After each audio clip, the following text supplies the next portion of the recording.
네, 두 번째 시간으로 들어갑니다.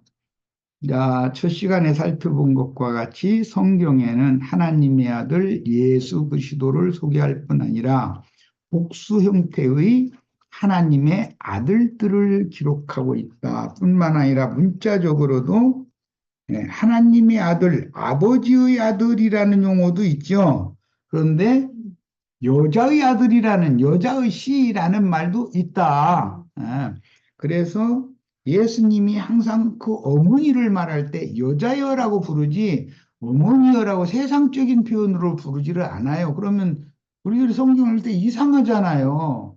이거 무슨 불상문도 아니고 말이요. 어머니 보고 여자여 이렇게 한다는 게 그런데 그게 그들의 어느 관습을 알아야 된다.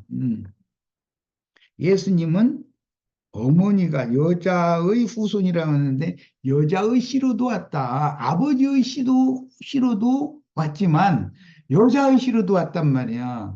그래서 하늘과 땅의 생명의 연합 이 문제를 셈족은 생명의 계보를 증거할 때는 그걸 굉장히 중요하게 여기는 거예요. 씨라는 건 근원이기 때문에 씨가 있으면 당연히 밭이 있는 거예요. 하늘이 있으면 땅이 있는 거예요. 이렇게 성경은 그런 그 셈속의 문화와 어느 관습을 어느 정도라도 이해를 하고 이것은 하나님께서 우리들에게 예를 들어서 뱀의 씨도 있고 그럼 뱀의 말이거든. 거짓말 처음부터 살인하는 자의 거짓말 거짓의 앱이다. 그 압이라는 말은 그게 씨 종자라는 뜻인 것이거든. 예, 그런 개념이다 이게요. 아버지, 아들 이렇게 할 때 아들 보고도 씨라고 그러고 아버지라는 것은 기본적으로 씨라는 개념이잖아요. 종자, 근원. 그래서 아버지, 아들을 따로 생각을 촌수를 따해서 따로 생각을 하는 관점이 계속 깊이 있으면 이사야 9장 6절을 해석을 할 수 없다 이거예요. 한 아들을 우리에게 주실 것인데 그 아들은 영존하는 아버지다 이제 이러면 어떻게 한 아들이 영존하는 아버지냐? 이거 설명해봐라 이렇게 말을 하면 누가 그걸 설명을 하겠어? 세상적인 사고를 가진 사람들은 그것이 거기 아들이라는 말이 한 씨를 줄 것인데 아브라함에게 하나님이 사라를 통해서 이삭을 주신다고 한 건 한 씨를 준다는 약속했단 말이에요. 그 씨라는 것은 종자 근원과 똑같은 개념이다. 그런 의미를 알고서 성경을 읽어야 된다 이런 말이에요. 그러니까 아버지 아들이면 촌수를 따지면 이게 안 맞는 말이다 이거예요. 자, 이해가 다, 뭐, 억지로 이해할 수는 없지만, 그래도 이런 언어 개념을 이해를 해야 돼요. 아들이라고 번역을 했고, 후손이라고도 번역을 했는데, 그건 씨라는 용어다. 쟤랑 똑같은 용어인데, 문장에 따라서 번역을 그렇게 후손, 여자의 후손, 뱀의 후손, 이렇게 번역을 해가지고 오해하기 쉽다는 거예요. 똑같은 창세기 1장 11절, 12절에 나오는 씨라는 같은 용어예요, 그게. 그런데 아브라함에게 하나님이 한 아들을 주신다 그랬지만 사실은 한 씨를 준다는 용어 문법상으로 보면 그런 뜻이다 이거예요. 그 셈족의 언어 개념을 이해를 하셔야 되겠어요. 소위 삼위일체 교리에 세뇌당한 기독교인들의 아버지와 아들과 그 영의 이름 안으로 혹은 이름 위에라는 용어를 삼신론으로 오해하지 말아야 하는데 기독교인들이 삼위일체 교리를 설명하려고 별의별 말들을 해도 그들의 아버지 하나님은 창공 하늘 어딘가에 있을 거라는 상상 속에 있는 보좌가 있고 그 보좌의 중심에는 하늘 아버지가 계신 거예요. 그런데 우편에는 예수님이 계시고 좌편에는 성령님이 계시다가 성령님은 보냄을 받았고 왔고 아들은 언젠가 또 올 거고 아버지는 영원히 안 와. 기독교인들의 개념은 이거다. 그게 삼신론이지 뭐냐 이거예요. 그러니까 나와 아버지는 하나이니라 이런 말씀에 대한 해석을 할 수가 없어요. 그런 개념을 가지고 있으면 어떻게 사람으로 오신 예수님이 나와 아버지는 하나다. 아버지께서 내 안에 살아계셔서 나를 통해서 그분의 일을 지금 하시는 중이다. 이렇게 말을 해요. 그러면, 그러니까 이제 유대인들이 이해가 안 되니까 돌돌로 쳐 죽이려고 하는 거잖아요. 이런 그 용법이 이해가 안 되니까. 이런 데서 우리가 벗어나야 되겠다. 그래서 그들의 아들 하나님은 그 오른쪽에 계시다가 어느 한날 창공 하늘 구름을 타고 천사들이 나팔소리와 함께 인간 세상에 내려올 것인데 현세에는 성령 하나님만 오셨다고 주장하는 것은 그들이 신봉하는 신들이 사실은 셋이라고 주장하는 명백한 근거다 이거예요. 이거는 예, 여호와 증인들의 이제 하나님은 둘이에요. 아버지 하나님은 크신 하나님은 여호와고 아들 하나님은 하나님인데 조금 그만 못해. 예, 성령은 그건 하나님이 아니야. 이게 여호와 증인들의 하나님은 두 하나님이고 기독교인들의 하나님은 세 하나님을 지금 주장하는 거다 이런 말이에요. 사실은. 예. 그러므로 진리를 옳게 분별하는 참지자들은 한 분의 유일신께서 성경의 예언이 응할 때가 참에 아기 예수를 하나님의 말씀에 따라서 온 거잖아요. 말씀이 예언되어진 때와 기한이 찼기 때문에 말씀이 육신이 되어서 오신 거예요. 그러니까 말씀이 곧 인자 예수로 나타냈다 이 말이란 말이에요. 야, 그래서 아기 예수를 통해서 하나님이 세상에 오셨고 침례 요한의 소개를 통해서 세상에 나타내셨습니다. 인자의 때에 천국 복음을 전하다가 나사렛 이단자로 몰려 유대 교인들에 의해 그들의 율법으로 사형수로 정죄받고 이방인의 손에 넘겨져 죽임을 당하셨으나 사흘 만에 부활 승천하여 하늘과 땅의 모든 권위를 받아가지고 제자들에게 그 영으로 재림하셨다.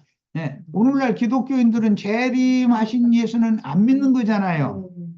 그런데 재림하셔서 자신의 심령과 마음속에 내주하시며 함께 거주를 하고 계셔야 임마누엘의 하나님 예언이 자신에게 응하는 거지. 나와 아무 상관없는 하나님을 아무리 주장하고 교리적으로 학술적으로 아무런 많은 말을 해도 그는 하나님의 자녀가 안 된 상태니까 소용없는 말 아니냐 이 말이에요. 그래서 신부님 목사님이 되는 것보다 그냥 하나님의 아들 예수 그리스도의 부활하신 예수님의 형제들이 되는 게 훨씬 더 확실한 거다. 내가 이제 이런 얘기를 하는데 내가 말하는 의도를 그들이 우리가 어떻게 예수님이 형제냐 또 이렇게 나와버리면 이건 정말 어떻게 해볼 수가 없는 거예요. 그것은 영적으로 그렇다, 영이 그렇다 이거예요. 아들의 영을 우리 마음에 보내시면 우리 영이 거듭나면 우리 영도 하나님의 아들이 된다라는 얘기이기 때문에 이런 말에 대해서 근원부터 잘 살펴야 되겠어요. 그다음에 태초부터 스스로 계신 야훼 여호와이신 그 말씀이 죄 있는 육신의 모양으로 세상에 오셔서 대속물로 드려짐으로 인자로 오신 것, 와야 되는 것은 하나님의 아들이면서도 사람의 아들이 되어져서 와야 되는, 즉, 육신의 모양으로 와야 되는 것은 대속물로 드려져야 되기 때문에, 죽으러 와야 되기 때문에 그런 거다 이거예요. 그 인자 예수가 죽지 아니하면 그분의 영이 제자들에게로 다시 와서 그날엔 내가 살았고 너희도 살겠으며 내가 너희와 함께 있겠고 너희 속에 거하겠습니다라고 예언하신 이 말씀을 응할 수가 없는 거잖아요. 자, 이런 진리를 깨닫고 믿어지는 문제는 사람의 이해력이나 세상 지혜, 세상 지식으로 되는 것이 아니고 오직 하나님께서 그분의 지혜와 계시의 영을 보내어 영의 일들을 영감으로 깨달아 알게 되므로 믿어지고 영생을 얻게 하시는 하나님의 은혜로나 되는 믿음의 비밀인 것이다, 이것이. 믿음은 아무나 것의 모든 사람의 것이 아니라고 그랬어요. 그러니까 아니 한 아들을 우리에게 주셨는데 그 한 아들이 우리에게 주신 아들이 영존하는 아버지다 그런 거 믿음의 비밀을 깨달아야 믿음의 비밀로나 이 말이 이해가 되지. 사람의 아버지와 아들이라고 하는 이런 존수 관계로 자꾸 생각을 하면 이게 어떻게 이해가 되겠냐 이거예요. 공자라는 말은 씨라는 말과 같은 개념이다. 예? 하나님께서 이삭이라고 하는 한 종자를 씨를 아브라함에게 준다는 뜻은 하나님 자신을 사람이신 아브라함에게 씨로 준다 그 말이란 말이에요. 하나님이 그건 결국은 무슨 뜻이요? 하나님의 감춰진 말씀을 아브라함에게 주신다 그 말인 거지. 실제로는 영적으로 보면 그렇죠. 예. 하나님의 말씀이 육신이 되어져서 오신 인자 예수가 사라를 통해서 난 이삭으로 상징이 된 거지. 예언이지. 야, 갈라디아 3장 23절 믿음이 오기 전에 믿음이라는 것은 위로부터 오는 거죠. 기본 개념이. 예. 오기 전에 우리는 율법 아래 메인바되고 계시될 믿음의 때까지. 그러니까 아무리 어떤 증거를 들어도 하나님께서 내가 지금 여러 말을 해도 하나님 주의 성령께서 오셔서 그 말에 대해서 내가 증거한 말에 대해서 깨닫게 해주셔서 하나님의 성령의 확증이 없으면 믿어지지가 않는 거라고. 세상 없어도 내가 아무리 믿으려고 애를 써도 성령께서 이것을 믿음을 주셔야지. 사람이 하는 말인데 무슨 저놈이 하는 말은 늘 사기치는 말밖에 안 해. 그러면 세상 없는 말 해도 안 믿어지는 것이거든. 요즘에 뭐 우리 뭐 국가 지도자가 뭔 얘기를 했는데 그 사람 그 뻥치기 한다고 말이야. 막 그냥 시끄럽건데 그런 걸 이제 그 유튜브에서 봤는데 얼마나 그분을 국가 지도자인데 국민들이 신뢰를 않는 거예요. 이제 신뢰가 다 떨어져 버린 거예요.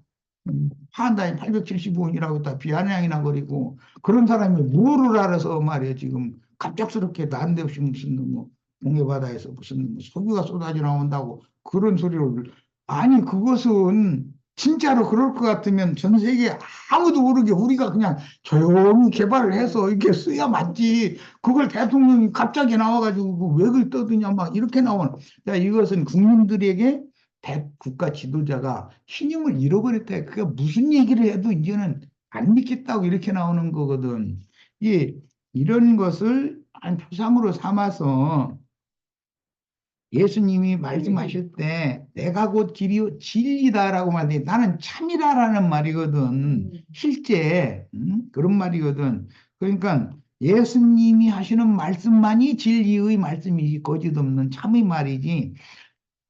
사단의 사자들을 통해서 즉 발람의 교훈, 니골라당의 교훈을 역 없이 받아들이는 것은 살인하는 거짓말쟁이 마귀의 그 미혹에 속는 것이다라는 거예요. 그게 그러니까 진리를 옳게 분별하고 영을 분별하는 능력을 길러라 이제 이렇게 하는 거예요. 에, 믿음이 오기 전에 우리는 율법 아래 매인바되고 계시될 믿음의 때까지 갇혔다. 그러니까 이런 그 증거를 듣는 어떤 많은 분들이 예, 계시될 믿음으로 이 말씀을 받아들이는 그런 은혜가 있어야 돼요. 이것은 억지로 어떻게 될 수 있는 문제는 내가 아무리 그럴싸하게 얘기를 해도 다 소용없어요. 성령께서 남자 오늘 왜 이렇게 아버지와 아들에 대해서 이런 얘기를 이렇게 하고 그 후순이라고 하는 말이 그게 씨 또는 씨 뿌리는 자라는 그런 개념이다라는 것을 왜 이렇게 강조하지?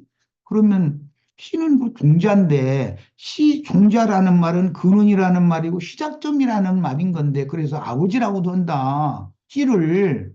그런데 씨가 아들이 됐으니까 아들을 주셨는데 그 아들을 통해서 씨를 가지고 오셨고 예수님이 하시는 증거라는 거 아들이 하는 증거라는 건 곧 내 속에 살아계신 아버지의 말씀을 하는 거다. 예수가 그렇게 말한 의미를 씨라는 개념과 종자 씨를 지금 예수님이 뿌리러 왔구나. 씨를 가지고 와서 그런 뜻을 말한 거다라는 것을 우리가 쉽게 이해를 해야 되겠다는 거예요. 자, 갈라디아서 이제 4장 4절 5절입니다.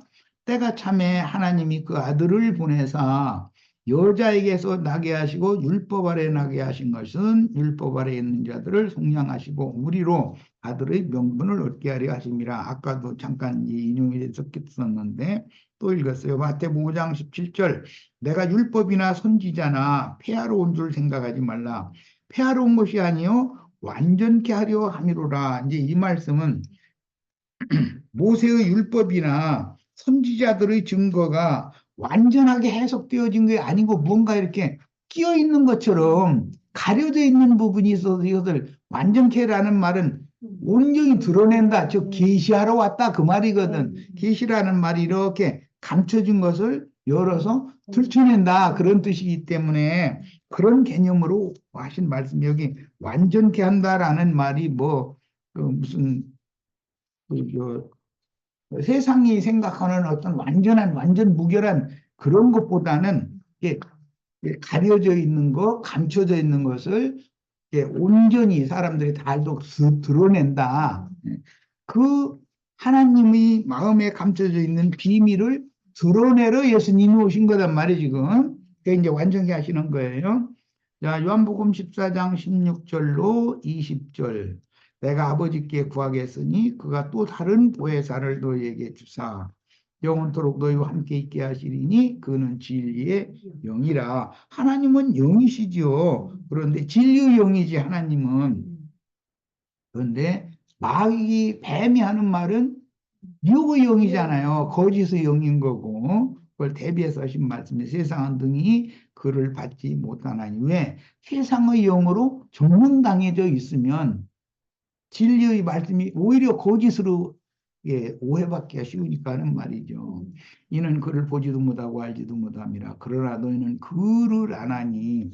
여기 자꾸 그는 그런데 여기 그는 진리의 성령을 말하는 거예요. 이게 최종적으로 주님이 인자 예수는 구속을 위해 죽으러 온 거고 그분의 이름으로 진리의 영인 성령을 보내면 성령만이 살려주는 영이다 이거예요. 이제 이게 최종적인 완전한 영인 것이죠. 진리의 영으로 오신 이 영은. 그런데 여호와 정의는 성령은 하나님이 아니고 그냥 바람, 공기, 움직임, 조금 막 이러거든.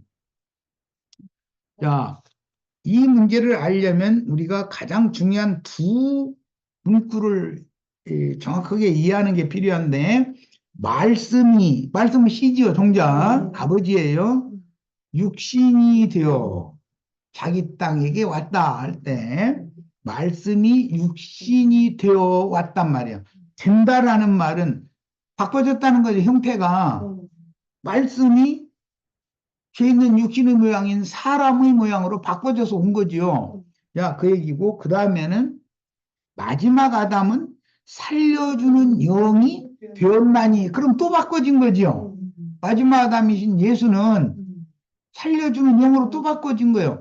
이렇게 두 번의 바꿔진 변모를 통해서 우리들의 영을 살릴 수 있다 이런 얘기요. 자, 우리들의 영은 그럼 원래 죽어 있었기 때문이죠. 왜 그래요? 그건 창세기 6장에서 비롯되는 말씀으로서 이해하기 쉽게 모든 죄인들이 육체가 되었기 때문에 거룩한 하나님이 죄 있는 육체와 함께 하실 수가 없어서 육체들을 버리고 떠나셨다는 거예요. 그러나 그들의 날은 120년이 되리라 그랬어요. 그런데 그 말은 120년이 차면 떠나셨던 신이 모든 육체에게로 다시 돌아와서 모든 육체에게 그분의 신을 부어줘서 죽었던 영을 살려준다. 지금 이제 이 말이죠. 그렇게 선지자들이 창세기 6장 말씀을 그렇게 이해를 했기 때문에 특히 요엘 선지자 같은 데 보면 말세는 이게 이제 말세죠. 떠나셨던 하나님이 죄인된 사람에게 찾아오실 때 말세예요. 그게 예수님 오신 때 말세잖아요. 말세에는 내 신을 모든 육체에게 부어주리니 이제 이랬단 말이에요. 야, 그러니까 하나님의 신이 육체를 버리고 떠나셨다가 그럼 육체가 된 자들은 하나님이 함께 하지 않으면 다 죽는 거예요. 이제 죽은 거예요. 그게 버림받아서. 예. 육체들에게 살려주는 영으로 다시 와서 그 영을 부어주시면 그 영을 받으면 죽었던 영혼들이 살아난 얘기를 지금 하는 거다 이거예요. 그래서 살려주는 영이라고 표현을 한 거예요. 자, 이런 개념을 잘 이해를 하기 위해서 내가 지금 두 그 문장을 인용을 했어요. 말씀이 육신이 되어 자기 땅 자기 백성에 오셨다. 마지막 아담은 살려주는 영이 되셨다. 이렇게 두 번의 되심을 통해서나 우리에게 모든 믿는 이들에게 그 속에 올 수가 있다 이거예요. 인자 예수도 속에는 올 수 없죠. 곁에는 계실 수 있지만 곁에 있는 것과 속에 들어와서 하나가 되는 것은 완전 개념이 다른 얘기예요. 약혼녀와 결혼한 아내는 다른 거지요. 남편과 아내가 완전히 하나 되는 문제와 앞으로 하나 될 예정인 것과는 다른 거예요. 그거는 그런 이치를 알아야 돼. 자, 조금 있으면 세상은 다시 나를 보지 못할 것이로되 너희는 나를 보리니 이는 내가 살아있고 너희도 살아있겠습니다. 그날에는이라는 살려주는 영으로 제자들 속에 임하시는 재림하시는 그날에는 내가 아버지 안에 너희가 내 안에 내가 너희 안에 있는 것을 너희가 알리라. 서로 안에 거한다라는 말은 이제는 곁에 있는 것과는 다른 얘기죠. 예. 그 여기서 말하는 아내라는 것은 전부 영과 관계가 있는 얘기지 육체를 말하는 게 아니다. 그다음에 고린도후서 13장 5절 너희는 믿음 안에 있는가? 너희 자신을 시험하고 너희 자신을 확증하라.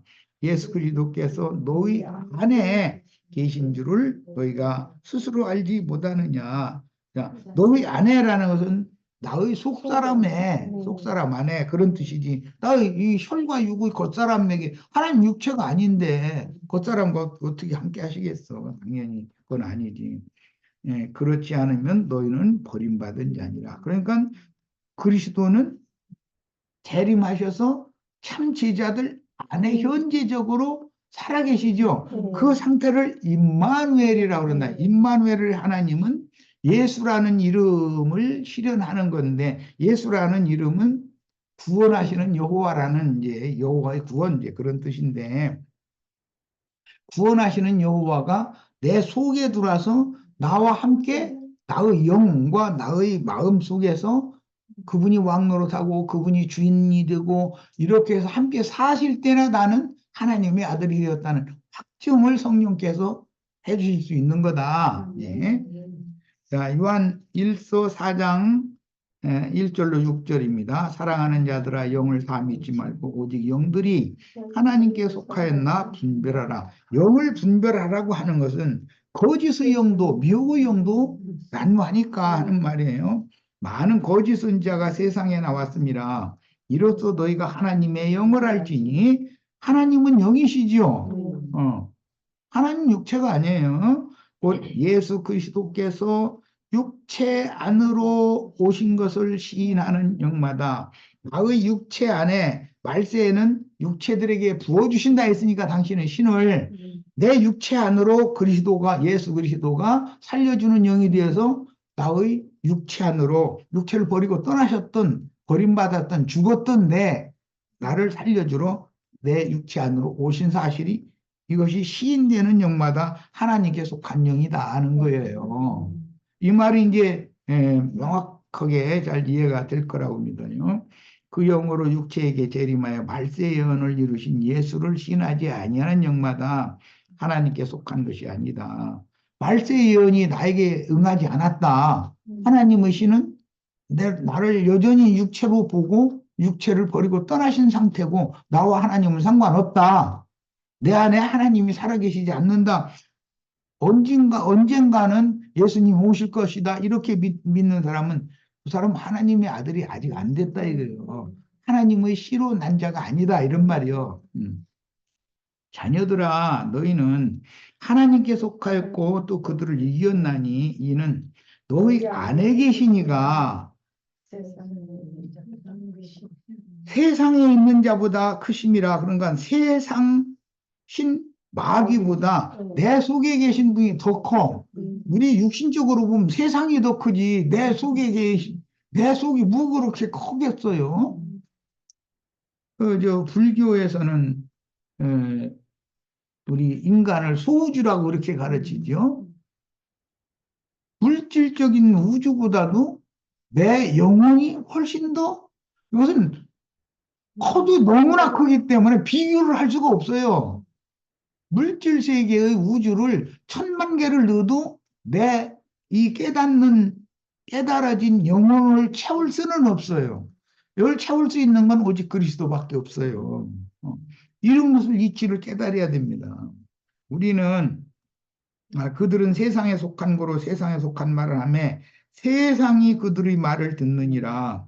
우리는 하나님께 속하였으니 하나님을 아는 자는 우리의 말을 듣고 하나님께 속하지 아니한 자는 우리의 말을 듣지 아니하나니 진리의 영과 미혹의 영을 이로써 아느니라 그랬어요. 이런 말씀이 의도하는 그런 사도들을 통해서 성령께서 증거하신 말씀인데 이런 말씀들이 의도하는 그 뜻을 감추인 뜻을 우리는 다 헤아려야 된다는 거예요. 이것은 거듭난 영이 없으면 이게 무슨 소리 어떻게 알겠어요. 말씀의 아들이신 예수님이 혈통적인 아브라함과 다윗의 자손으로서 인자 곧 죄 있는 육신의 모양으로 자기 땅의 자기 백성들에게 오신 것은 첫 언약의 율법의 저주에서 자기 백성들을 속량하여 구원하기 위한 목적이었다. 즉 제물로 하나님이 받을 수 있는 유일한 제물은 뭐 소도 양도 비둘기도 그건 구약 성경에 그건 드린 것은 예수님이 오셔서 자신의 한 몸을 아무 무죄하고 흠이 없는 그분의 거룩한 몸을 제물로 단번에 드릴 것에 대한 모형이었지. 예수님이 오셔서 자기 자신의 한 몸을 거룩한 제물로 드리기 전에는 제사가 완성이 안 된 상태다 이거예요. 하나님이 받으신 적이 없다라는 거예요. 그러니까 네. 혈통적인 예수님의 족보 속에는 아브라함과 그 후손들에게로 이어지는 믿음의 족보가 감추어져 있어서 의문의 율법 행위로는 하나님의 영광에 이룰 수 없었던 자기 백성들을 가르쳐서 믿음의 법으로 하나님의 영광에 이룰 수 있는 새로운 생명길을 열어주러 오신 이분이 이제 재림하신 그 영으로 재림하신 그리스도죠. 네.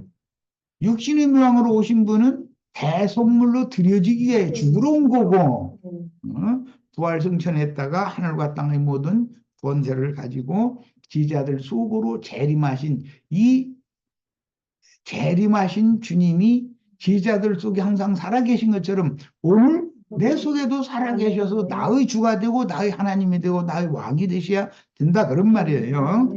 야, 그럼에도 유대인의 율법으로 굳어진 자기 백성들에게 천국 복음은 배척을 당했으며 심지어 천국의 왕께서는 자기 백성들을 통해서 이방인의 권세에 넘겨줘 불의한 재판을 받고 죽임을 당해야 했으니 사람 속에 조성된 완고한 관념을 깨고 새법으로 개혁하는 하나님의 이건 세일이지요 이제 창세기 1장에 뭐 여태 동안 일한 그 일은 완전한 게 아니에요. 예수를 보내서 새로운 피조물들의 새 세계를 재창조하는 것이 그것이 세일이고 그것이 완전한 창조인 것이죠. 자, 그다음에 인자 예수는 율법적인 종교의식으로 행하던 할례를 십자가에서 영적으로 행하셨으니 겉사람의 죽음과 속사람의 부활 승천을 실현하는 할례의 표는 곧 십자가의 죽음과 장사와 부활 승천으로 이루어서 믿는 이들의 마음에 행하는 세법으로 완성한다. 그러니까 이 유대인들은 그냥 할례를 받았느냐 안 받은 그것을 그렇게 중요하게 얘기했어요. 할례를 안 받은 자는 이방인, 할례를 받은 자는 하나님의 백성 이렇게 구분을 했으니까 그래서 그걸 믿음을 확증하는 것은 할례의 표다 이제 이렇게 말을 했는데 그건 이제 출애굽기 때 내가 이제 그런 얘기를 이제 잠깐 한 것처럼 할례 얘기를 하면 남자 같으면 난 이 8일 만에 꼬피를 베면 그건 아무나 다 이해가 돼요. 그런데 여자는 그럼 할례를 안 받냐 이 말이에요. 그런데 여자는 믿음으로 참 남편을 영접할 때 마음의 할례가 행해지는 거다 이거예요. 신부 방에 남편이 들어가서 생명연합을 맺으면 할례, 피 흘린 남편이 되어지는 거죠. 그래서 항상 할례라는 것은 피 흘린 자가 하는 것이다. 라는 그런 개념이 이해가 돼야 돼요. 자, 뭐 벌써 시간이 됐으면 여기서 마치고 다음에 잠깐 더 다루고, 야, 이 시간이 자꾸 많이 가네. 자, 마쳐야 되겠는 시간이 됐는데 자꾸 끌 수는 없죠. 그럼 다음에는 고린도전서 6장 17절부터 다음 화요일 날이지? 화요일 날이 며칠이지? 6월 11일인가? 오늘이 8일이죠. 네. 6월 11일 날 화요일 날 그러면 이 자료를 잠깐 다루고 새 자료를 또 해드릴 거예요. 자, 오늘 집회는 모두 마칩니다.